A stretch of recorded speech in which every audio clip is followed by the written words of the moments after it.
Cheers. I'm going to sit over there. Good.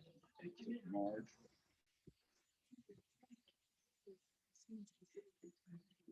Yeah. We'll just give one more minute till our host joins us. Oh, the host is taking care of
We're just about ready to begin. I'm looking to our host as soon as he sits down. I think we can begin.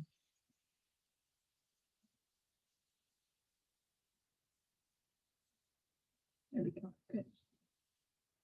Welcome to Celebrating and Cherishing on the Connecticut River. Woohoo! And there she is. Woo!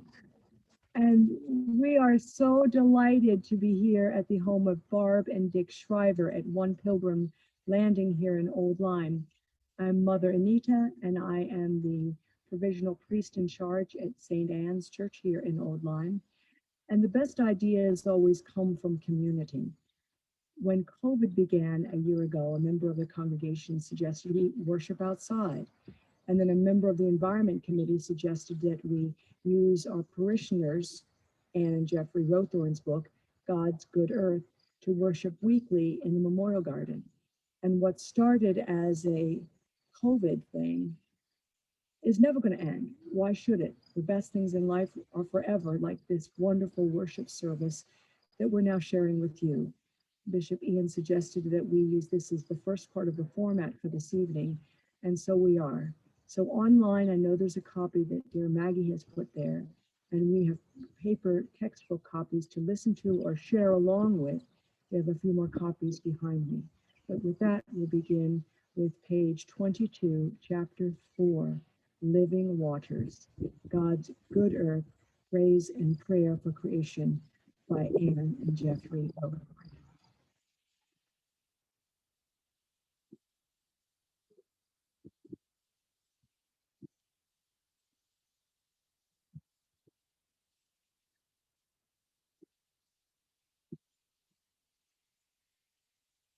Water, life's most essential compound, circulates through lands and living bodies, refreshing, regulating, cleansing, purifying, nourishing, replenishing, and carrying away waste.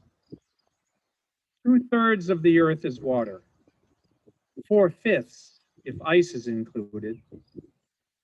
Jesus was baptized in the River Jordan, and we too are baptized into the living waters of life. Do not be afraid, upright one, whom I choose, for I will pour down rain on parched ground, showers on dry soil. I'll pour my spirit on your descendants and my blessing on your offspring. They will spring up like grass in a spring meadow, like poplar trees by flowing streams. So proclaims the prophet Isaiah.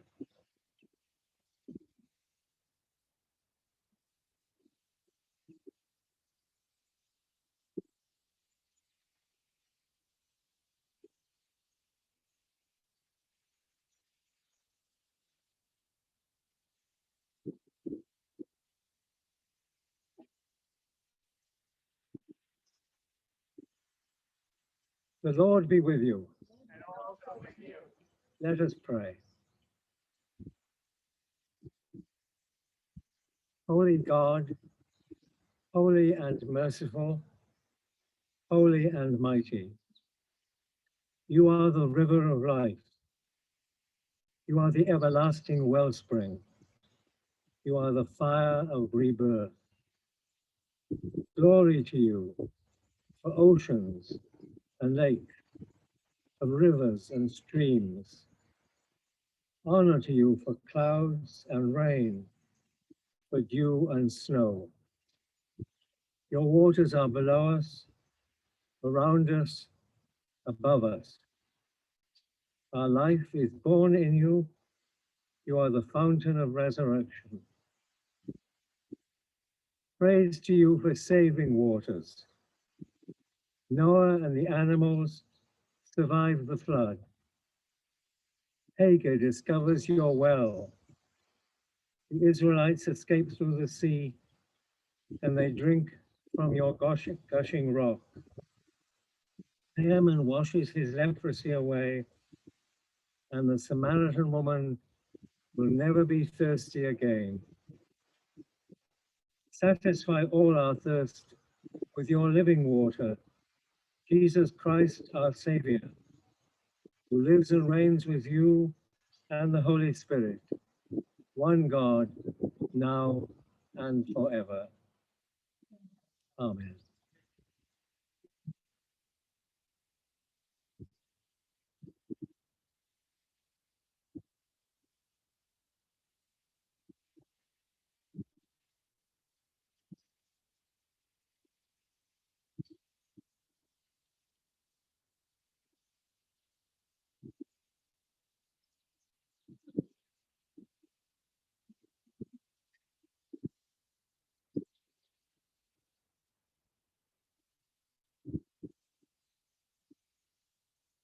A canticle from Isaiah chapter 55. Oh, everyone who thirsts, come to the waters. And you that have no money, come, buy, eat. Come, buy wine and milk without money and without price. Why do you spend your money for that which is not bread, and your labor for that which does not satisfy? Listen carefully to me and eat what is good, and delight yourselves in rich food.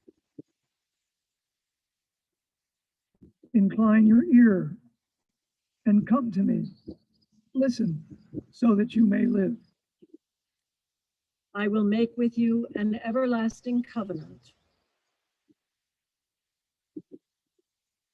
See, you shall call nations that you do not know, and nations that do not know you shall run to you. Because of the Lord your God, the Holy One of Israel, for he has glorified you.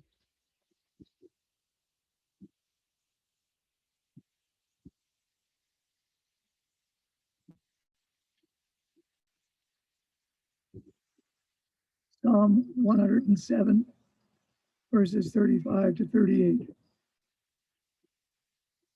God turns a desert into pools of water, a parched land into springs of water.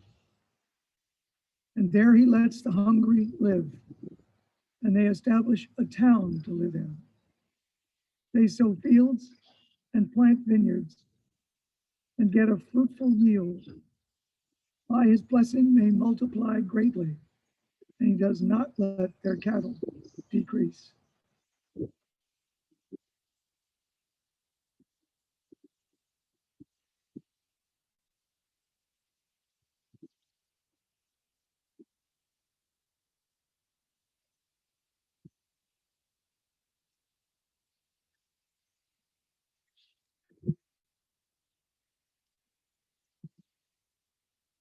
A Samaritan woman came to draw water, and Jesus said to her, "Give me a drink."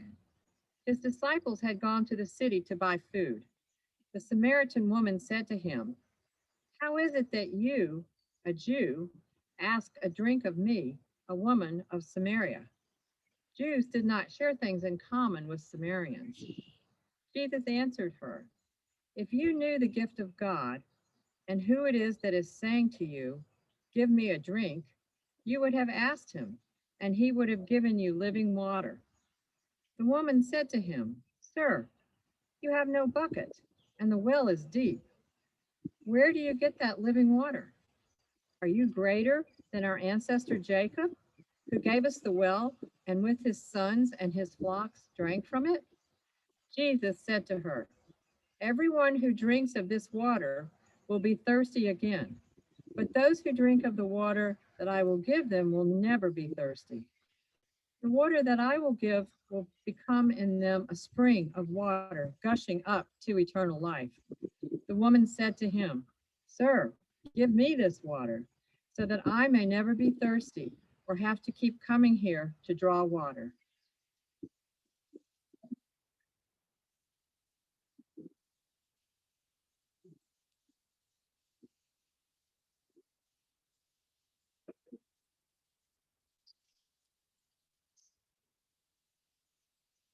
The response is, Creator, have mercy. Creator God of the universe, have mercy. Creator, have mercy on your waters, that they may be clean and sustain a diverse community of life. Creator, have mercy. On coral reefs, on the animals, plants, and fish that inhabit them. Creator, have mercy. On ocean deeps teeming with life, on the open seas, and all that travel upon them. Creator, have mercy. On rivers, bringing water to thirsty places.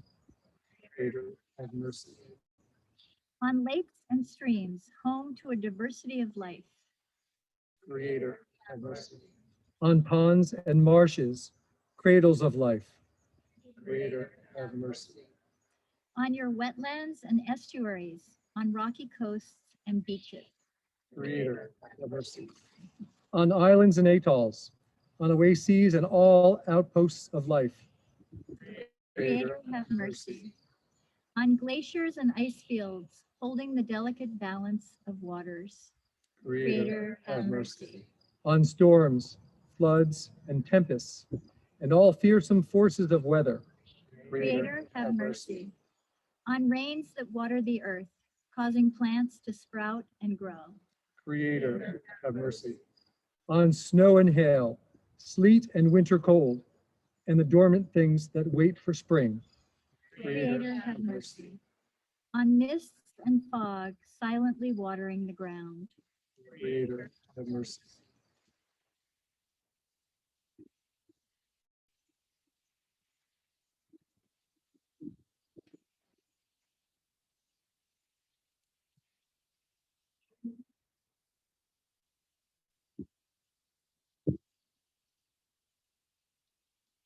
Water is humanity's cradle.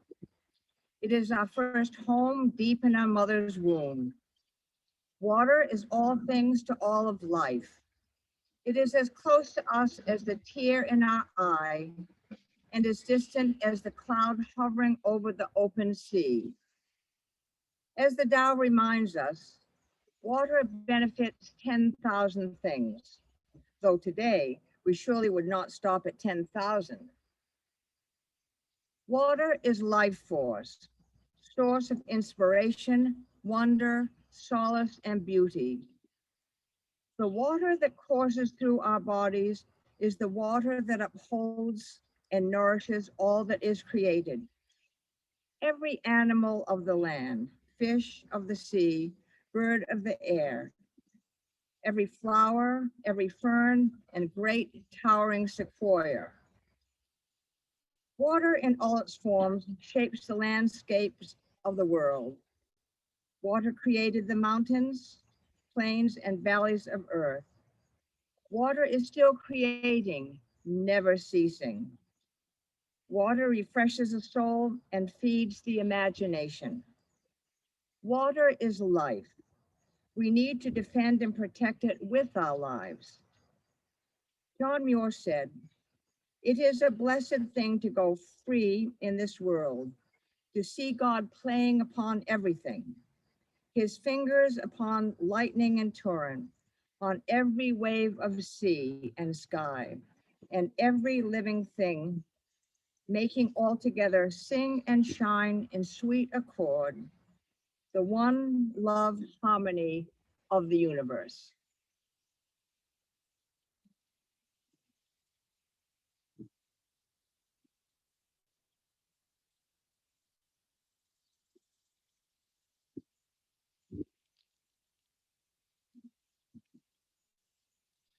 In the name of the one holy and triune God, amen.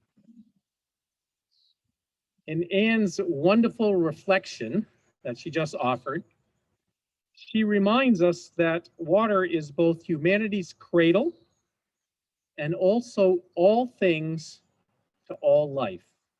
All things to all life. Water really is the source of life. And also we're reminded in the introduction that Jeffrey and Anne put together that 4/5 of the world, including ice, is covered with water. It's undeniable that we come from water, and water is the source of life. And what better place to be reminded of water as the source of life than to be out here in the beauty of God's good creation, particularly in an estuary. I mean, in an estuary is the source of so much life. Fish and birds coming together to spawn and hatch, and then live their lives in the fullness of how God has created them to be. But it's not just the estuary here that we recall and give thanks to God for, but we give thanks to God for the whole fullness of the Connecticut River that we are so blessed to be a part of, to share our lives with here as people of Connecticut. All 410 miles stretching from the Canadian border to here, we are united in that water. Water is the source of life. Now, as Christians, we know that to be true. We know that to be true. Our scripture reminds us that water is life. Those wonderful words from the psalmist that God turns deserts into pools of water and parched land into springs of water. The promise of life in water in creation, in springs of water in the deserts, and of course, Jacob's well, where Jesus meets the Samaritan woman. Jesus comes to the well, and there the Samaritan woman, shocked that a Jewish man would address her, asks, of course, "Why are you here?" And when Jesus talks about living water, at first she doesn't get it. She says, "How can you get this water? You have no bucket." But he says, "I am the source of the living water." Jesus, the incarnate one. Jesus' oneness with the Creator.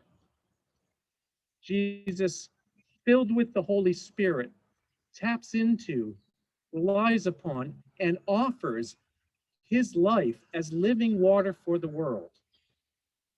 And of course, the Samaritan woman says, tell me how I can be fed and sustained with that living water. And companions in Christ, that's the same water that we are baptized into the fullness of what God is up to in Jesus.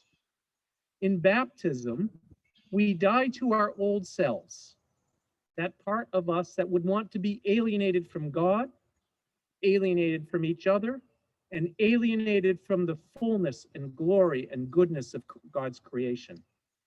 In baptism, when we rise out of the waters of baptism, we are joined with God and with one another in Christ and are given the fullness of life with God and with the goodness of creation. Baptism in the waters of life is a gift that God in Jesus gives us. Now, an interesting thing about water is not only the source of life, water gives us unity with God, with each other, and with all creation. Water breaks down divisions between peoples. You know that if you understand what a watershed is. A watershed binds communities together by that living water. How often, particularly here in Connecticut, do we see water as a point of division? We talk about east of the river and west of the river, right? We even have endowments in the Episcopal Church in Connecticut reserved for parishes east of the river. I bet you wanted to know that, right? Those divisions are human-made. They're human-made. We see water as a dividing aspect between our lives, and we think we need to build bridges to bring us together. In fact, the watershed brings us together. We are united by the watershed. And if you look at a map of the watershed in Connecticut, how much is it, Andy? 1/3, 1/2 of the state of Connecticut? Pretty close. That's a lot of land connected by water. And think about the unity that was provided by the living water with that Samaritan woman who, for all intents and purposes, should have never been addressed by a Jewish man. Those boundaries were too great between ethnic communities, between genders. Yet the living water of God in Jesus broke down those dividing walls and brought that Samaritan woman at the well with Jesus together. So water is the source of life. Water is of God and from God. Water gives us life in baptism, and water unifies us. Water brings us together in the fullness of God's glorious creation, in an estuary, as a watershed, as the people and living beings of this earth. Thanks be to God. Thanks be to God for living water.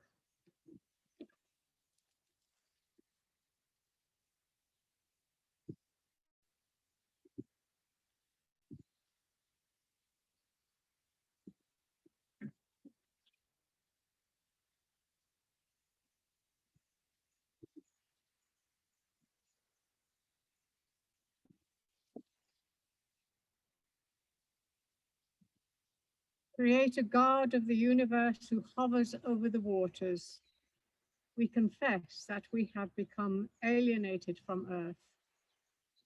We have polluted the rivers, wetlands and lakes, oceans and estuaries of our garden planet. We are sorry. We have polluted the waters of our planet with poisons, and we have treated them as waste dumps. We have turned living waters into death traps. We have wasted precious water through greed, luxury living, and carelessness. We are sorry, and we beg for forgiveness so that the waters of earth may once again sparkle and reflect your glory. Amen.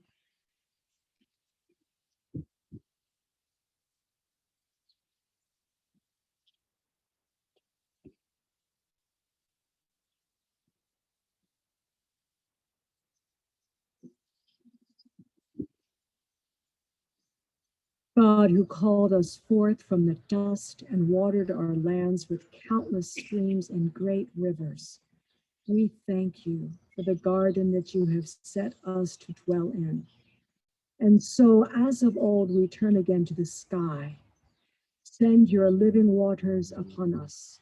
Sprinkle us again with your purifying rains. Make your mountains fill with dancing streams, your valleys swell with splashing ponds as fertile as the river Jordan, as renewing as the waters of baptism, as overflowing as the cup of salvation. Feed all living things with your life-sustaining water as you fill them with your grace. As we gaze upon this land that so thirsts for your water, let it remind us of all the thirsts in this world. The thirst for justice, the thirst for peace, the thirst for opportunity, the thirst for reconciliation, the thirst for hope. When your blessings rain from the sky and we kneel again at the pools and fountains, teach us to cup our hands and gently, gracefully, in solidarity, turn first and share with one another.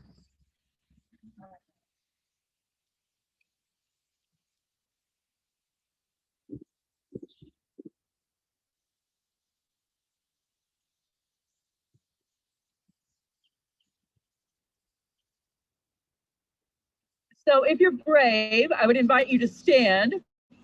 And I'm going to introduce a sacred chant.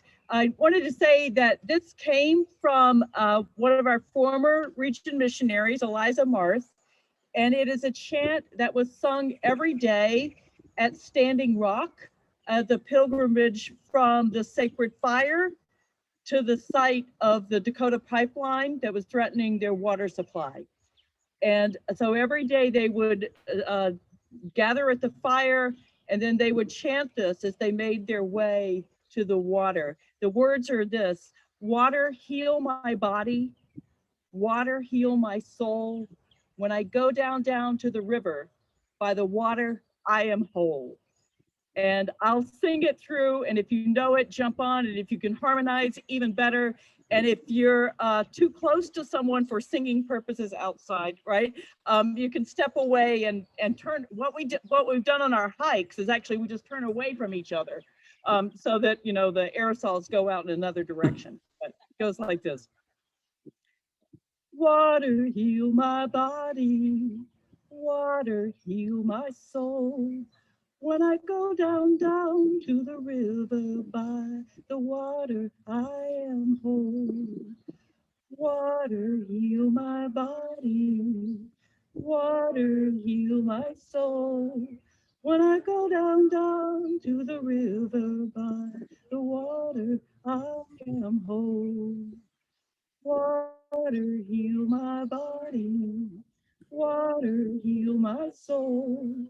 When I go down to the river by the water, I am whole. Water, heal my body. Water, heal my soul. When I go down to the river by the water, I am whole. Water, heal my body. Water, heal my soul. When I go down to the river by the water, I am whole.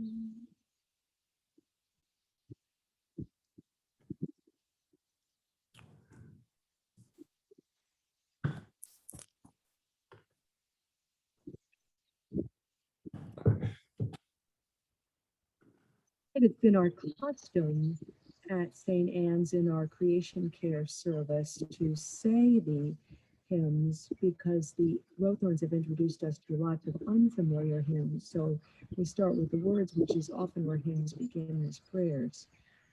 So I was going to suggest we say this, but I think I heard Jeffrey. I did hear you saying we should try to sing it, Jeffrey. Okay, sure. Okay, I've got singers in the group. Maybe Alden, come on down, and Rachel, got a couple of strong singers. Pardon me? Just okay. I'm getting instructions from the bishop. Don't let this drag. Okay, Alden, why don't you? We got introduce. Alden, you start us off. Okay. So we're going to sing "Shall We Gather at the River." Just don't drag it. Don't drag it. You give me a right here with you. okay.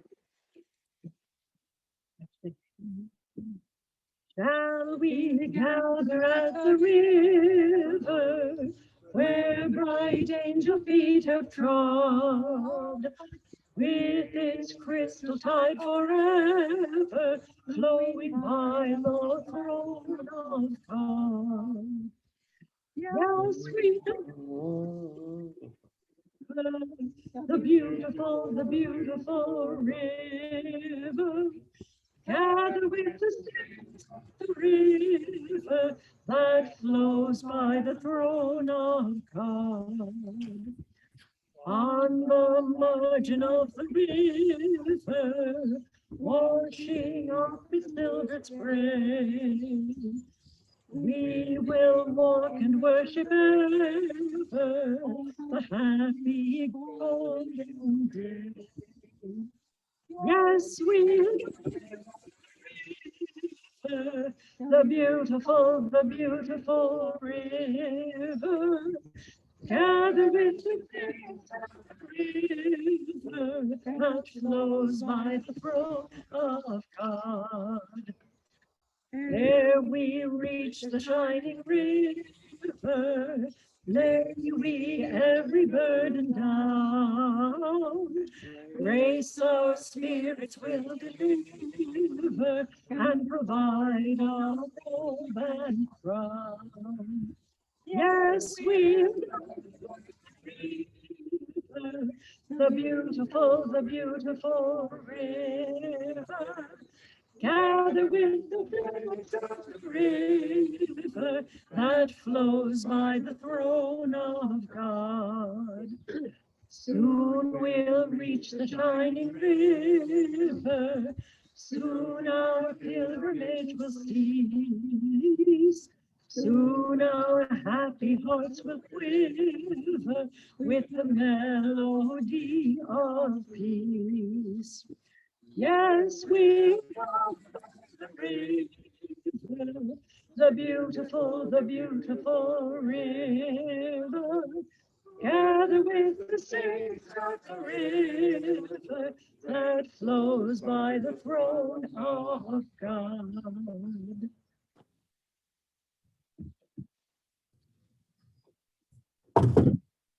The Lord will guide you continually and satisfy your needs in parched places, and make your bones strong. And you shall be watered like a garden, like a spring of water, whose water never fails. And the blessing of God Almighty, the Father, the Son, and the Holy Spirit be with you this night and forevermore. Amen. Please be seated.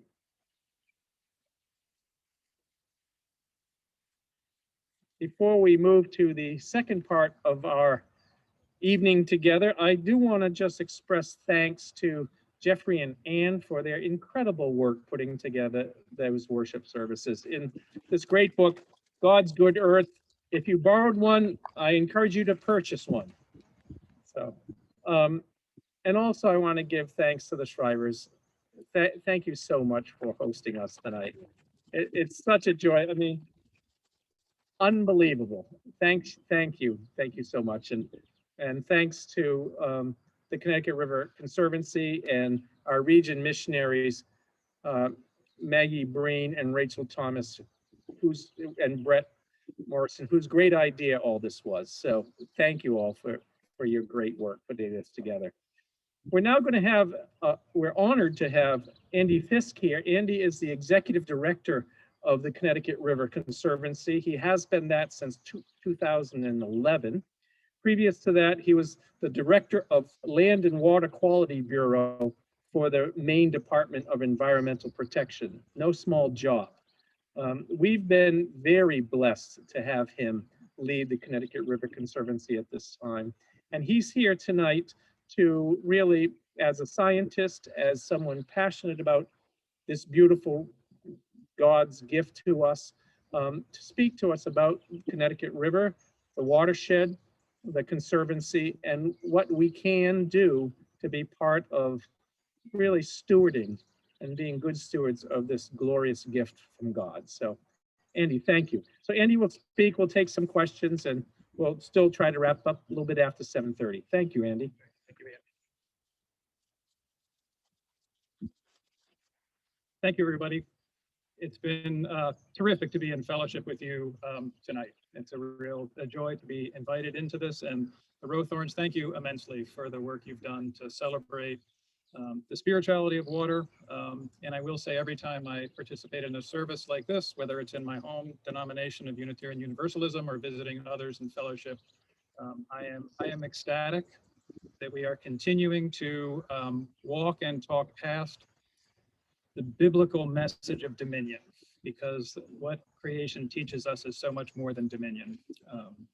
And I think tonight I am not going to talk too specifically now about a lot of the work that we do. I'm happy to have questions and would encourage all of you to talk with us in the back of the room about some of the programs we do. But I think it's important to reflect broadly on the mission of our work at the Connecticut River Conservancy. And I think when we reflect on living water, I think it's important that that message and the faith communities that are challenging our understanding of water and your belief in living water has an amazing power. And I will reflect on two traditions that I hope we are walking away from. One is scientific and technical, and the other is legal. And I think we all know the history of our rivers and our waters and how badly they were polluted. From an engineering and a scientific perspective, we are walking towards a conception of living water. Because for 100 years, we felt that water was simply a repository of waste. And that's a simple way to think about it, but if you unpack that, we had an intellectual conception of water that its principal purpose was to convert our waste into something beneficial. And today, because of expectations and technology and engineering, we are moving closer to a conception of living water, because what we are saying is it is not our river's job to clean our pollution. It is our river's job to be able to be a living water. And so as we transition to a more full understanding and appreciation and respect for water, we will do better and better with our technology. And so what drives our technology and our science is our beliefs and our expectations. Another place that I am glad we are moving away from dominion is in the conception of law. And so right now, common law is the public trust. And so we all own that river, and we own it in common. And our laws indicate to us that we are to be stewards of that. And we have to figure out how to share it. And that's a noble endeavor. How do we share this water with ourselves and with all the creatures that live in it? I would say, however, that we should continue to advance the thinking of living water. And you will see in legal systems around the world that we are moving away from stewardship and usufruct, and our rivers and our waters are being given legal standing. And when you make that transformation, you build much more power into our belief in creation and how we sustain our natural world. And so as we move away from dominion, faith communities have a tremendous power. And as we think about the power in all faiths, as we understand water, we can continue to do more, and we should reflect on how we think about these core assumptions. Another thought to leave you with, the ineffability of faith, right? And so there is so much about faith and belief that you can't put into words, and you experience it. And I would ask all of you to remember those times, whether it's the Connecticut River or elsewhere, when you have had a transcendent experience being on, in, or near the river. And much of that is ineffable, and you feel that in your heart. And when you feel that in your heart, you can then translate that to your head and your gut and turn that into action. And I would say we should never forget that power. And a really joy of my job is I meet so many people who have so many different stories about the healing power of water, whether it's recovering from PTSD, whether it's getting away from the static and hassle of every day. We should cherish those ineffable experiences that we gain from the natural world. Now, ineffability means you can't assign a word to it. So for a moment, I would like to actually leave you with some words. And I'd like to leave you with 3 words that inform some of our work: empathy, respect, and imagination. And so tonight we're in the season of migration, right? And so over the last several weeks, the migratory fish that begin in the ocean and move to the estuary and head 200 miles north. Hundreds of thousands of American shad, blueback herring, alewives, stripers, short-nosed sturgeon, Atlantic sturgeon are living in this river. And those migratory fish have developed an incredibly unique evolutionary strategy. And so to think about the respect for the many, many natural history stories that are out there, but tonight I'd ask you to reflect on those migratory species. There are over 33,000 species of fish in the world. Just less than 1% of them have evolved a strategy to take advantage of living both in a saltwater, brackish, and freshwater ecosystem. That's a marvelous strategy. And evolution has provided them a unique niche. And so when we think that there are not that many migratory fish who have chosen to use our river to live, it's important to respect how they have evolved and to remember the tremendous life histories. These migratory fish, throughout their life, will travel hundreds or thousands of miles. They will ascend past predators. They will travel up our rivers with nothing more than the scent of their natal river as they ascend hundreds of miles up this river system to find a place to raise their family. And much of what we need to pay attention to now is how we make our rivers full of life. And so when you look at a river and you see a beautiful vantage, you don't see what happens underneath the surface. And so I would ask you to hold to an imagination for what this river could become. We've cleaned it up. We spent billions of dollars cleaning up our river. There's more we still need to do. There's plenty more we still need to do. But I would ask you, as you think about migratory fish, to respect them from the evolutionary path they have trod, to have empathy for the challenges we have put in front of them. And lastly, I would ask you to remember the power of imagination. We as humans have a very difficult time seeing change over a long period of time. And that is our struggle with climate change. It is very difficult to see and feel a changed climate, but it has changed and we have done it. It is also very difficult for us to understand a baseline. What was, what could be, is a challenge for us.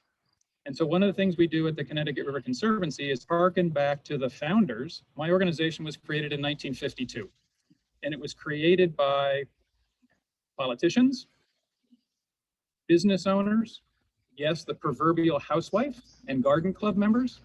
Never disregard the power of the garden clubs and the environmental movement in the United States.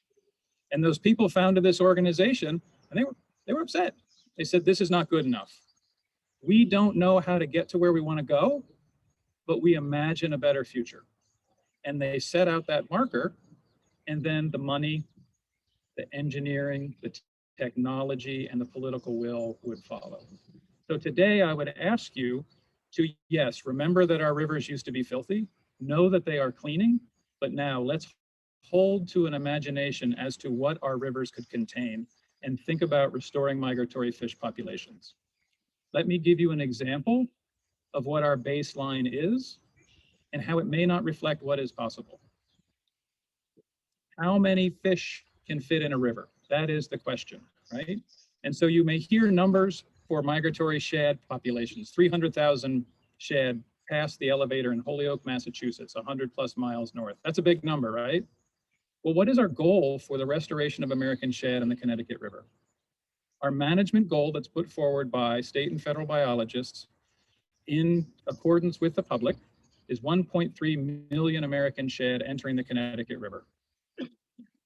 Okay, the tyranny of big numbers, what does that mean, right?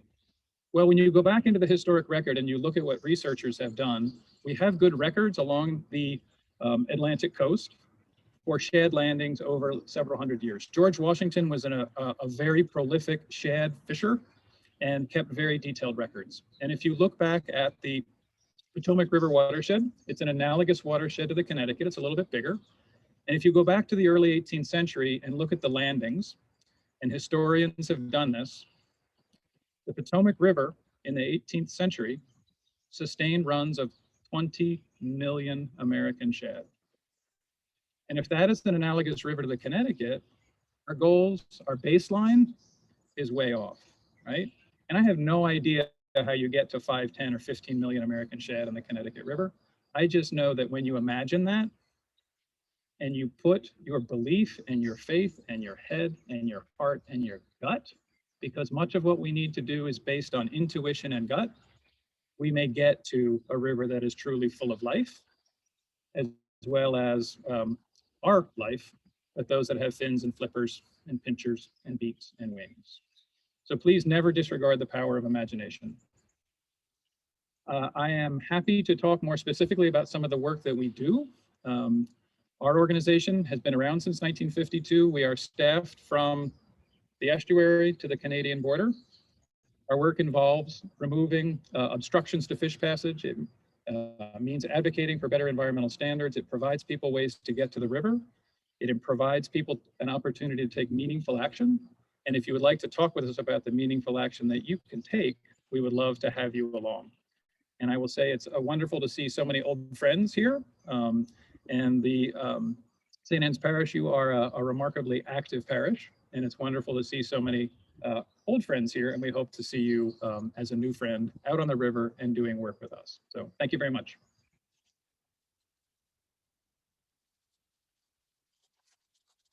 You want to take a few questions or comments? We have 5 or 10 minutes.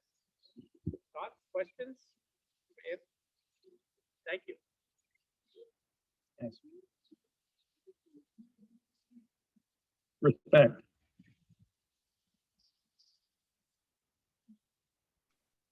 If you have a question, hi, this is Maggie Breen on the Zoom. If you have a question, if you get a question from the audience, could you repeat it so that we could hear it on Zoom? Yes. Thank you. The question was, what were the 3 words that I asked people to hold? And they are empathy, respect, and imagination. Thank you. And it's a very small screen. So if there are questions from the Zoom, I'm happy to have Maggie, you can read them out. I will shout them out if they come into the chat. Great. Anita. Kelsey Wensling has spoken to the environment group at the same thing.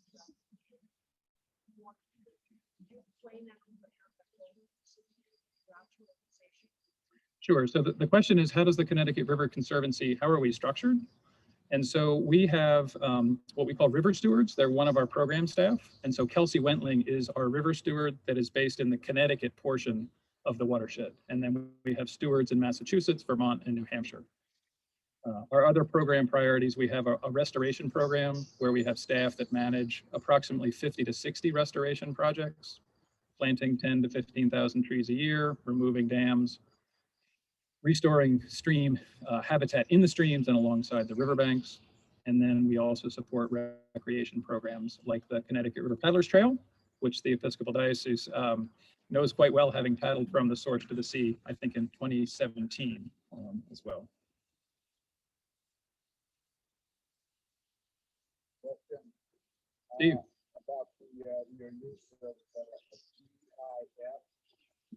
Can you help us to locate every Episcopal church in the watershed and place it on a stream or another body of water so that we can begin to get a grip on our potential. Does that make sense? Sure. The question from Steve was, is there a way to map the location of every Episcopal diocese in regard to, I will say, it's home waters? Yes? We do have some GIS capacity, but yes, that's a pretty simple GIS question. I assume the bishop knows where all the facilities are. So yes, we could certainly help you assign each of those a home water. Yes, sir. You mentioned, you talked a little bit about fish, shad in particular. Could you mention a little bit about birds, ospreys, eagles, the numbers? Sure. So the question was, how are we doing with the birds? So we had some conversation about the fish. I will freely admit that our organization is very aquatically focused, but clearly when you have restored populations of the forage species, right? And so we do see a lot more prey birds because we've got these, particularly in the estuary. So osprey populations, because of the nesting, doing very well.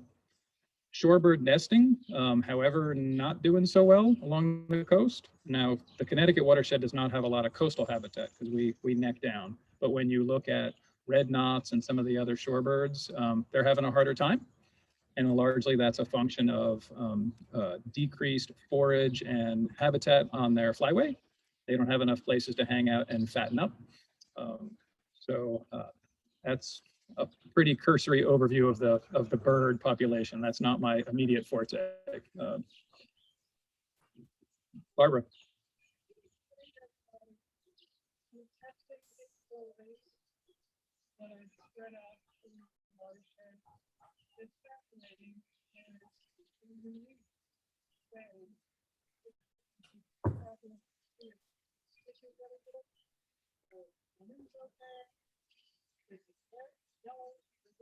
Sure.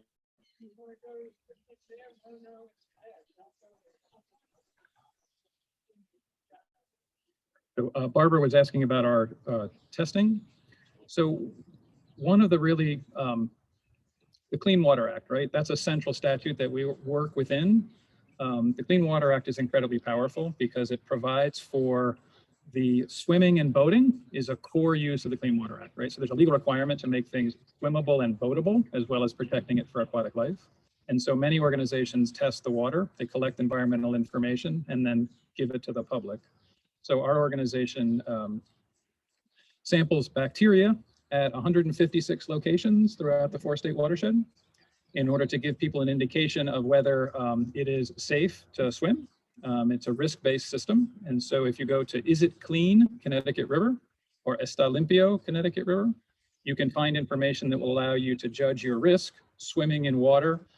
And you can get a pretty clear indication where you live. So if you're in Western Massachusetts in the Chicopee, Holyoke, Springfield area, swimming within 24 hours, 48 hours after it rains, you're incurring a much higher risk of getting a GI infection. And so we do that monitoring. And then the other monitoring we do is based on determining the ecological health of water. And the major parameter is nutrients. There are far too many nutrients going into our river system. And unfortunately, for the last 30 years, the Clean Water Act has not set standards for nutrient enrichment in our waters. And so Dick is one of the folks that helps drive us around early mornings every other Wednesday in the estuary, where we participate in monitoring to determine the biological health of the estuary. And there are partner organizations all the way around Long Island Sound also monitoring for nutrients so that we can determine what is it's the ecological endpoint. And what we are striving for is to be able to have much more eelgrass. That is the result that we are seeking by limiting the nitrogen and phosphorus that's coming into the water. And I will say, I have known for a very long time, folks in Connecticut, you are always looking upstream and saying, what in God's name is Hartford or Springfield or Chicopee or Holyoke or Lebanon or Brattleboro sending our way? And so it is important to know that in Lebanon, New Hampshire, which is a little under 200 miles from here, nitrogen from Lebanon, New Hampshire makes it all the way down here, right? And so one of the things we have to come up with is what is the responsibility for upstream states? in order to make the entire river and Long Island Sound healthy. So it is truly a watershed initiative, and you can imagine trying to convince Lebanon, New Hampshire, that they should spend 5, 10, 15, $20 million for all you folks down here. By geez, yes.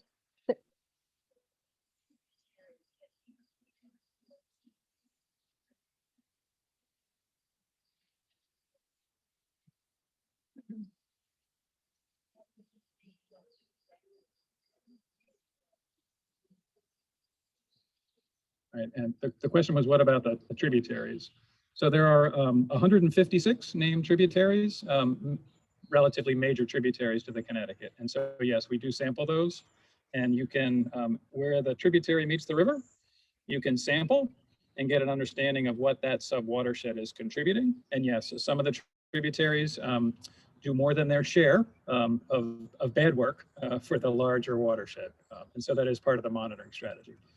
And yes, people have a great affinity for their home tributary. Many people don't have an affinity for the Connecticut. They have an affinity for the Pompanesett or the Scantic or the Black. There's a question in the chat. Oh, yes, Maggie. Eric Thomas asks, are sturgeon still being seen in any fish census, increasing or question mark? The question from Zoom was about a sturgeon. So the good news. So there's 2 species of sturgeon in the river, short-nosed sturgeon and Atlantic. Short-nosed sturgeon are about 3 feet, and then the Atlantics are the ginormous 6-8 foot long fish. We did an incredible job of extirpating or almost making extinct the Atlantic sturgeon for caviar and meat. It took us about 20 years to completely wipe out the population in the Connecticut around the turn of the 20th century. We know now that there is at least 2 Atlantic sturgeon in the lower river. We don't know where they are consorting and raising their family, but there are river-specific Atlantic sturgeon that are hanging on. And I think it's quite remarkable, given the amount of traffic, that we really don't know where those 2 Atlantic sturgeon have been hiding out, and perhaps have the opportunity to rebuild a population that we thought was extirpated. The short-nosed sturgeon are still federally endangered, but they are numbered now in the thousands. And in large part, the short-nosed sturgeon are doing better because we now in Holyoke, Massachusetts, have developed a way for them to safely get up and downstream, because the short-nosed sturgeon have breeding populations in Montague, Massachusetts, and then also in Holyoke, and then in several places down in the river. So we're doing better with short-nosed sturgeon, and that's largely because we've allowed them to get past hydropower dams safely and effectively in a way that they had not been able to for about 150 years. Steve, there was a question behind you, Steve.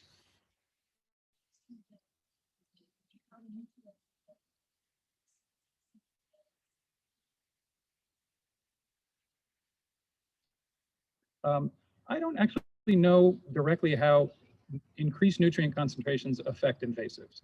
I don't doubt it makes it harder for them to spread, but I think hydrilla, water chestnut, curly leaf pondweed are all aquatic invasives that are spreading significantly in the river, and nutrient enrichment certainly doesn't help. Typically what happens with a lot of invasives, they'll die back, consume the oxygen, and make really poor water quality. And then if you have nutrients, that'll exacerbate the algae growth and then further depress the dissolved oxygen in that river stretch. Couple more questions. Yeah. I don't think you mentioned maybe the big elephant in the congregation. Please do. Or the whale in the estuary. I'm looking at the boats here, and they probably all have engines in them. And I'm wondering, and we enjoy being out of the water, there's something about that. I'm wondering how much of I read our engine coal product in the estuary. Yeah, you don't it's very difficult to be able to detect hydrocarbons from boat motors, and particularly with the rise of 4-stroke engines. 4-stroke engines are a blessing because they have less air emissions and they're not going to have as much incremental discharge. What was the bigger impact from boats that we have solved was the discharging the heads, right? So Connecticut for a long time has had a no discharge zone. You can't pump your head directly into the river. So that problem has been solved. So actually the amount of boats is largely a visual and aesthetic thing. How many boats do we want in the river and how do they behave? Ian, you, one more? Steve? A friend of mine who was a cattle farmer in Vermont sings your praises for helping them cut down on their waste products from their beef cattle and have helped therefore clean the river going down. And indeed, he was taking some credit for cleaning up the sound. You should. Yes, a lot of our work does support farmers. Unfortunately, a lot of valuable soil washes down the river. And unfortunately, farmers have cut trees right down to the river and may not be managing their waste in the best way. So we do a lot of work with farmers. We gather the money, write the permits, design the projects, and do it for them because they have plenty of things to do to keep the farm going. So that's a big part of our work, is helping farmers do better. The biggest source of pollution is not municipal treatment plants anymore. It is actually stormwater runoff. So the problem is us, just in a different way. Thank you, Andy. Great. Thank you very much.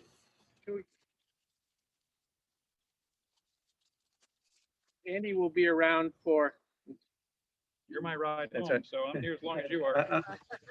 just as long as we still have water. Andy will be around for a few more minutes or so for conversation. There's materials on the Connecticut River Conservancy on the back table, and I see some refreshments. So please make yourself at home, even though this isn't my home. Barbara and Dick, thank you again.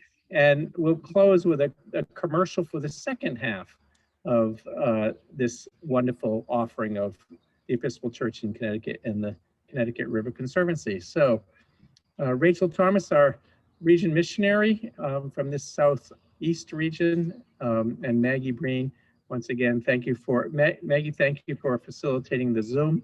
And Rachel, commercial, please. Commercials.